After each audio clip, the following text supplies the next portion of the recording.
het is mij een bijzonder grote eer om hem aan te kondigen. Niet alleen maar omdat onze dochters even oud zijn. Niet alleen maar omdat we beide een dwarslesie hebben. Niet alleen maar omdat het een para-atleet is, een Paralympiër is, die meerdere Olympische Spelen heeft meegemaakt. Maar voor mij ook een voorbeeld is die het als levensmissie heeft gemaakt om andere mensen te helpen. En dan kan ik het eigenlijk maar over één iemand hebben. En dat is Kees-Jan van de Klooster.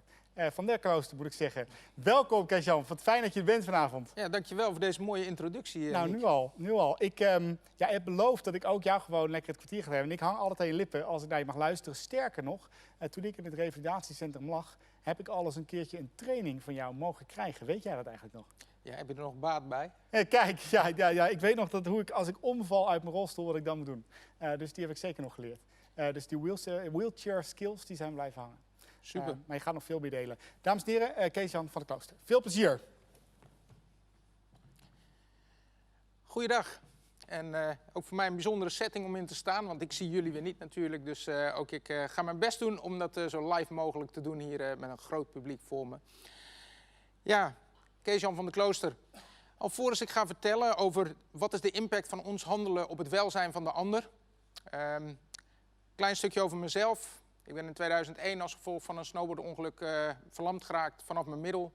Redelijk sportief. En zoals Niek zei, 2 Paralympische Spelen meegemaakt. Ook nog mijn sportieve hoogtepunt, goud op de X-Games gewonnen. Enfin, een hele rits dingen waar ik trots op ben en waar ik mijn zelfvertrouwen goed aan op kan hangen. Maar daarnaast had ik nog een andere passie. En die passie is eigenlijk begonnen toen ik in 2003 door Angela Maas, een rolstoeltennister uit Zeeland, gevraagd werd of ik met haar mee wilde gaan naar voorlichtingslessen in het onderwijs. Toen klas op wielen. Ik dacht, dat lijkt me wel wat. Ik vind dat wel interessant. En op dat moment kon ik vragen gaan stellen aan kinderen. En een van de eerste vragen die ik eigenlijk altijd stel als ik begin voor een les is: waar denk je aan als je denkt aan een gehandicapte? Ik ben deze vraag gaan stellen vanaf 2004. Het antwoord wat daar als eerste op komt, en ik zeg 90 tot 95% van de gevallen toen de tijd, was syndroom van Down, geestelijk. Inmiddels kan ik zeggen, ik stel de vraag nog steeds, is het 80, nou, ik zal mild zijn, 75% van de eerste reacties. Dus hij is er nog steeds latent aanwezig. Dit heeft impact, daar komen we zo op verder. Maar dit heeft mij zo gegrepen, helemaal toen ik ook nog in 2004-2005 in aanraking kwam met jongeren met een handicap. Jongeren met spina bifida bijvoorbeeld, die een vergelijkbare fysieke beperking hadden als ik. Goede armen, goede bovenlichaamfunctie. Maar uiteindelijk zag ik dat zij een heleboel dingen niet konden zoals ik het deed. En natuurlijk, logisch, want jij bent een Paralympisch atleet. Daar wil ik ook graag korte metten mee maken vanavond. Uiteindelijk geloof ik dat heel veel mensen heel veel kunnen. En die passie die bij mij losgekomen is ontstaan omdat ik zag dat er, wat mij betreft, een groot onrecht wordt aangedaan aan mensen met een handicap. En het grappige is, tegenwoordig hebben we het ook vaak over, wat moet je nou doen? Volg je hart. Ik was al op hele jonge leeftijd het huis uit en er was ooit een tante die aan mij vroeg: wat wil je laten worden als je groot wordt? En ik zei, dan wil ik maatschappelijk werker worden, want dan wil ik kinderen helpen die in dezelfde situatie zitten als ik. Ik ben geen maatschappelijk werker geworden, maar ik help wel kinderen die in dezelfde situatie zitten als ik. Volg je hart. Interessant detail. Ik heb in 2008 al mijn uitkeringen opgezegd en ik heb het woord eigen regie tot de volle ingezet tot mijn eigen leven. En ik voerde eigen regie over mijn leven.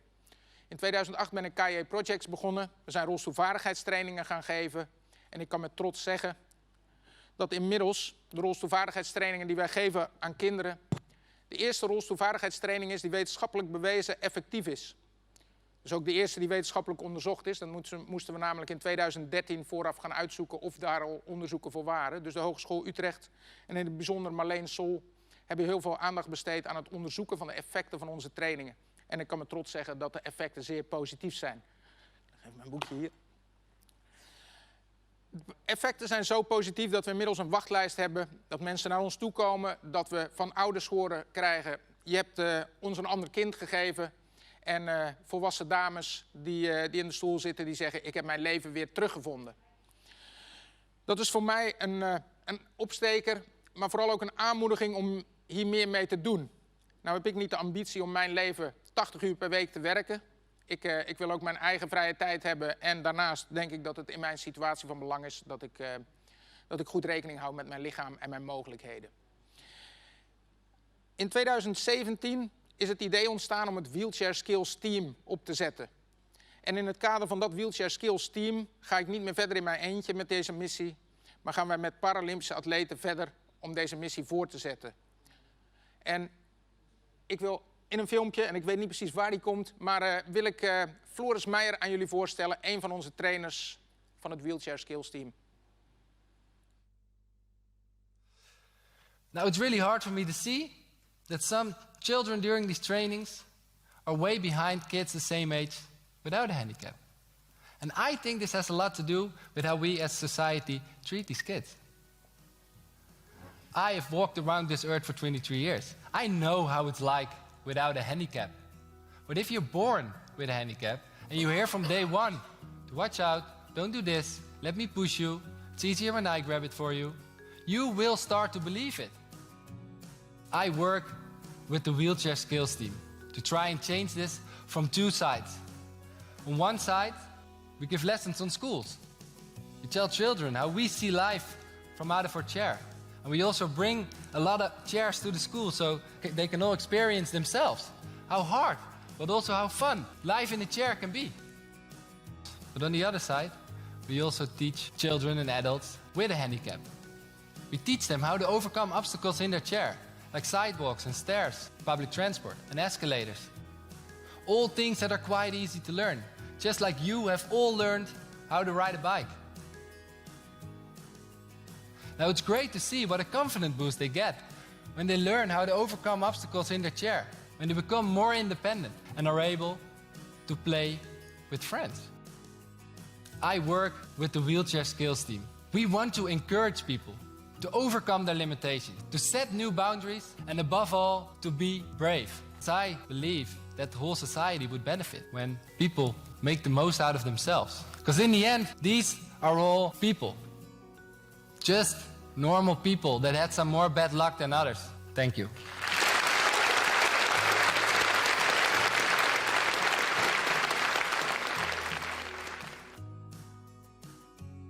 Gewone mensen.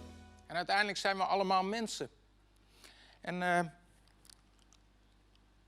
ik zie een giftige cocktail die dat mens zijn een beetje bedreigt.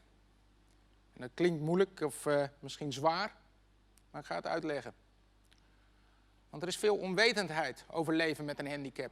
En dat is lastig, want er zijn duizenden soorten handicaps. En misschien vind jij het vervelend als dit met jou, of als iemand dat tegen jou zegt. Of vind je het juist heel fijn als iemand iets of zus of zo tegen je zegt. Ik wil een laag dieper gaan met jullie vandaag.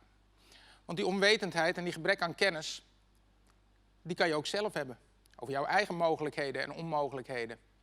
Eigenlijk zou ik kunnen zeggen, nou wat ik geleerd heb in deze 20 jaar dat ik in die rolstoel zit, maar daar ook mijn leven en mijn werk van heb gemaakt. Er is een stelselmatige onderschatting van wat je kan. En dat gaat niet over je fysieke mogelijkheden alleen. Want wat ik kan, zal iets heel anders zijn dan wat niet kan. Of iemand die spastisch is. Of als je spastisch bent en je hebt ook nog een spraakgebrek. Hoe zichtbaarder die handicap wordt, hoe meer je geconfronteerd wordt met onderschatting en misschien wel hoe heftiger die onderschatting is. Die onderschatting die wordt meestal geuit in de bejegening. Een aai over het bolletje. Zal ik je even helpen? Dat is allemaal mooi. Maar als je dat ook nog eens combineert met een stukje overwaardering. En het is leuk om een compliment te krijgen, maar op het moment dat je dagelijks complimenten krijgt. En het is dagelijks, gaat het om dingen die je zelf doet. Hoe zou jij het vinden als je iedere dag zelf je veten strikt, maar je krijgt daar nog steeds iedere dag complimenten voor van je meester dat je dat zelf gedaan hebt. Het meest typerende voorbeeld wat ik heb voor mezelf is, ik zat op het terras. Wat goed dat je op het terras zit. Ik dacht, dit is wel het minste wat ik kan, op het terras zitten. Overwaardering en een onderschatting, een giftige cocktail. Die zelfvertrouwen en eigenwaarde ondermijnt. En zelfvertrouwen en eigenwaarde, en nu citeer ik John Foppe, geboren zonder armen, zoek hem zeker een keer op, inspirerende man. En hij zegt, zelfvertrouwen en zelfrespect is de brandstof die ons gaande houdt. And without it, we give up. Zonder dat geven we het op. En ik herken dit. Ik kom dit tegen in mijn werkveld. Ik zie mensen die zeggen, ach, die oefenen 2 keer om een stoepje op te komen, het lukt niet. Waarom zou ik dat stomme stoepje opkomen? Er zijn toch wel genoeg mensen die me helpen. Maar uiteindelijk komen we uit op de vraag, ga jij leven naar het stigma? Ga je zo zitten en zeg je, ach, wat ben ik nog waard? Hebben we wel eens nagedacht over de vraag, kan ik je helpen? Stel dat je die vraag 20 keer op een dag krijgt en het is 19 keer iets wat je zelf dagelijks doet. Dat betekent dat je dus 19 keer iemand die vriendelijk is moet afwijzen. En je zal toch potverdikkie al met een gebrek aan zelfvertrouwen zitten. Je hebt keuzes. John Foppe heeft het over de active en de passive choice. Word jij een gehandicapt mens, kies je voor de passive choice en geef je de regie uit handen? Of word jij een mens met een handicap? En neem jij die eigen regie en zie jij jezelf als volwaardig mens? Durf je in de spiegel te kijken, op je borst te kloppen en te zeggen, ik hou van mij? Dat is belangrijk. En als je daar moeite mee hebt, dan is het zaak om dingen te zoeken die je die kracht kunnen geven. Die jou dat zelfvertrouwen geven. Want ieder heeft een talent, dat horen we vaak. Nou blijkt dat na onze trainingen mensen structureel eigenlijk zeggen, het merendeel, ik wil een actieve leven en ik ga dat nu ook doen. Die training heeft mijn leven veranderd. En wat maakt nou dat verschil? En dan blijf ik bij dat mens zijn. Er is een rol voor de maatschappij natuurlijk. Gaan wij alles voor mensen blijven doen? Gaan we ze blijven helpen? Want ja, is nou iemand hier daadwerkelijk zelf aan het toetsen? Of worden zijn vingers er naartoe gebracht? Ja, wellicht als je er gelukkig van wordt, kan het zijn. Maar het moet ook geen misplaatst zelfvertrouwen worden. Uiteindelijk zijn er genoeg middelen. We kunnen mensen afschieten naar de maan. We kunnen foto's maken van Mars en zondes laten landen. Dus voor mensen met een handicap kunnen we ook hulpmiddelen ontwikkelen waar ze een hoop zelfstandig mee kunnen. En we kunnen zorgen, en ik heb hier gekozen voor de speeltuinen, omdat ik daar toevallig ook vandaag nog was, extra belangrijk bij de ontwikkeling van kinderen. Zorg dat de wereld toegankelijker wordt. Hoe meer ik geconfronteerd word met de ontoegankelijkheid uiteraard, hoe meer ik geconfronteerd word met de beperkingen die mijn handicap brengt. Dat is mijn leven en ik accepteer die. Ik ben op plekken geweest waar geen rolstoelers gezien zijn. Ook dat maakt dat ik trots op mezelf kan zijn, maar dat ik ook steeds meer die stappen kan maken. Zie het als een zandspiraal. Op het moment dat je happy bent, dan ga je omhoog en word je positiever. Mensen vinden het fijner om met je om te gaan. Maar op het moment dat je naar beneden gaat, word je eigenlijk misschien wel steeds depressiever. En vinden mensen het ook minder prettig om met je om te gaan. En dat stapelt op. En uiteindelijk kwij je weg en geloof je in dat stigma. Wat wij doen, wat het verschil maakt, wat ik denk, is dat wij die mens met die handicap als mens zien. En dat gaat alleen maar op het moment dat wij onszelf ook als mens zien. Het is mooi dat ik al die Paralympische sporten heb gedaan, dat ik daar prestaties heb neergezet. Floris nog steeds is gekwalificeerd voor Beijing. Mustafa Jabari, 5-voudig Paralympiër. Wij leggen dat tijdens onze trainingen naast ons neer en beseffen we de angsten die wij hebben gehad of de uitdagingen die wij zijn aangegaan tijdens onze sport. Ik ga je vertellen, als je met 110 km per uur van een berg af vliegt in een zitskietje, dat mijn hart ook sneller overgaat. Maar ik probeer me te verplaatsen in die vrouw die afhankelijk is geworden van die rolstoel, net 52 geworden. En die moet nu in 1 keer een wheelie leren om de stoep op te gaan. Doodsangsten. Maar uiteindelijk krijgen we ze doorheen en zien we die mensen glunderen, lachen, trots zijn op zichzelf. En verbazend uitroepen, ik had nooit gedacht dat ik dit zou kunnen. Wij van het Wheelchair Skills Team zorgen dat mensen in hun kracht komen te staan door middel van rolstoelvaardigheid, maar vooral door ons verhaal en door naast de mens als mens te gaan staan. Fijne avond. Zo. Kees-Jan, wat een verhaal weer, man. Ik heb wederom, al ken ik natuurlijk je historie, wat ik mooi aan je verhaal vind, is eigenlijk de verbinding maken met niet iemand die met 110 kilometer van een berg af wil klimmen. En wat het meeste bij me blijft hangen is dat woord eigen regie. Zelf die stap nemen en niet alleen maar afhankelijk zijn. We hebben vanmiddag een hele samenhang gehad van zowel werkgevers als werknemers. Hè?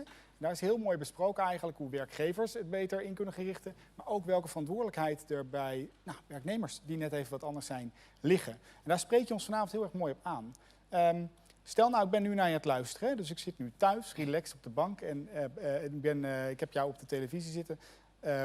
En ik zit bijvoorbeeld niet in een rolstoel. Wat zou nou een eerste stap kunnen zijn die mensen kunnen zetten?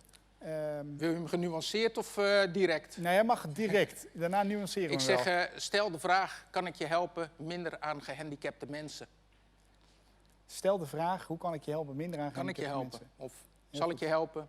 Oké. Dus dan laat je de eigen regie ook liggen waar die hoort te liggen. Begrijp je Kijk, zo goed? en ik heb die vraag en die discussie al heel veel gevoerd. Ik heb er laatst zelfs een uur een online sessie over gehad, over deze vraag alleen. Dus dat gaan we niet doen. Heel goed. Maar bedenk goed wat het antwoord moet zijn. En wat ik al zei, wijs maar eens 19 keer iemand af op een dag. Je hoeft echt niet asociaal voorbij te lopen, maar alsjeblieft. Zeg gewoon, hallo, hoe is het? Gaat het? Lukt het?